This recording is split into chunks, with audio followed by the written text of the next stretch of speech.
شرجیل نامی لڑکا جو لگ بھگ 32 سال کا ایک نوجوان تھا جو اپنے کام کاج میں اتنا مصروف رہتا تھا کہ جیسے زمانے میں کام کاج کے علاوہ کچھ ہے ہی نہیں۔ پھر اچانک یہ ہوا کہ روزمرہ زندگی کی طرح وہ آج صبح بھی اپنے کام کے لیے اپنے والدین کا پیار اور دعائیں لے کر نکلا۔ یہ اس کی زندگی کا بہترین لمحہ تھا۔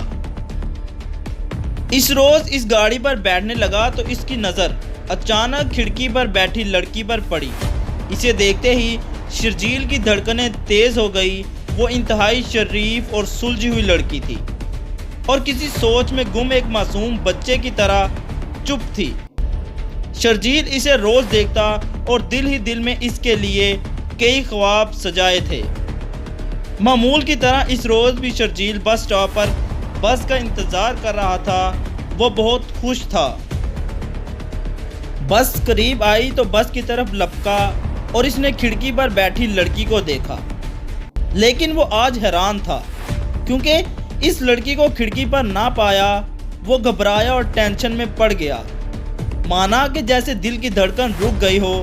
وہ سارا دن پریشان رہا اور سوچنے لگا کہ وہ آج بس میں کیوں نہیں آئی۔ اس کے من میں خیال آیا، جانوں وہ آج کیوں نہیں آئی۔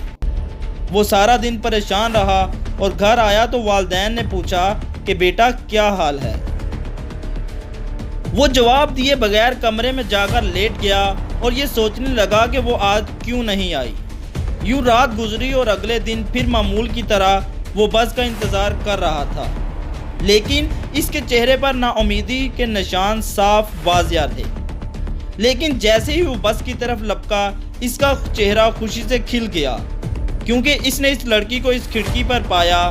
لڑکی جو اسے پہلے دن سے نوٹ کر رہی تھی کہ یہ لڑکا مجھے روزانہ اسی ٹائم پر دیکھتا ہے اور مسکراتا ہے، لیکن اس میں ہمت نہ تھی کہ وہ جان سکے کہ یہ لڑکا مجھے دیکھ کر کیوں مسکراتا ہے۔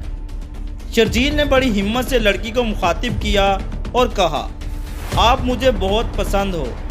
لڑکی گھبرا سی گئی تھی، اس نے منہ پھیر لیا۔ شرجیل بہت پریشان اور خود کو شرمندہ محسوس کرتا ہوا بس سے نیچے اتر گیا۔ اگلے روز اسی ٹائم جب لڑکی نے شرجیل کو نہ دیکھا تو تھوڑی سی پریشان اور گھبرا گئی تھی۔ یوں ہی کچھ وقت دن گزرے۔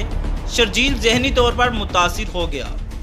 اچانک سفر کرتے وقت لڑکی کی نظر شرجیل پر پڑی۔ وہ مسکرا اٹھی۔ اسے اس کے ماں باپ کے ساتھ دیکھ کر وہ خوف زدہ حیران تھی کہ نہ جانے اس جوان کو کیا ہو گیا ہے۔ شرجیل اس فکر میں مبتلا تھا کہ وہ لڑکی اس کے بارے میں کیا سوچتی ہوگی۔ اسے پتہ ہی نہیں تھا کہ وہ لڑکی بھی اسے دل ہی دل میں چاہتی تھی۔ شرجیل اپنے والدین کے ساتھ اسی شہر کے نجی ہسپتال میں گیا اور وہاں لڑکی کام کیا کرتی تھی۔ آخر ان دونوں کی دوستی ہو گئی۔ شرجیل اب آگے سے بہتر ہو رہا تھا۔ ان دونوں کے درمیان دوستی ہو رہی تھی۔ ان کی دوستی آہستہ آہستہ محبت میں بدل گئی۔ نمرا 3 بھائیوں کی اکلوتی بہن تھی اور اس کے نام کی کروڑوں کی جائیداد تھی۔ جو ہی ان دونوں کی محبت کا ذکر نمرا کے گھر والوں کو ہوا تو وہ شرجیل کی جان کے پیاسے ہو گئے۔ نمرا نے اپنے گھر والوں کو سمجھاتے ہوئے کہا کہ شرجیل ایک نیک اور اچھا لڑکا ہے، لیکن یہ بات نمرا کے گھر والے نہ سمجھ سکے۔ شرجیل اور اس کے درمیان جدائی کا موسم بگڑنے لگا۔ جدائی کے کالے بادل برسنے لگے۔ نمرا کے بھائی بہت ظالم تھے۔ انہوں نے شرجیل کو بڑی بے رحمی سے قتل کر دیا۔ جو نمرا کو یہ بات پتہ چلی، نمرا بہت بیمار اور ذہنی طور پر متاثر ہو گئی اور کچھ ہی دنوں کی مہمان بن کر رہ گئی۔ آخرکار موت ہی اس کا مقدر بنی۔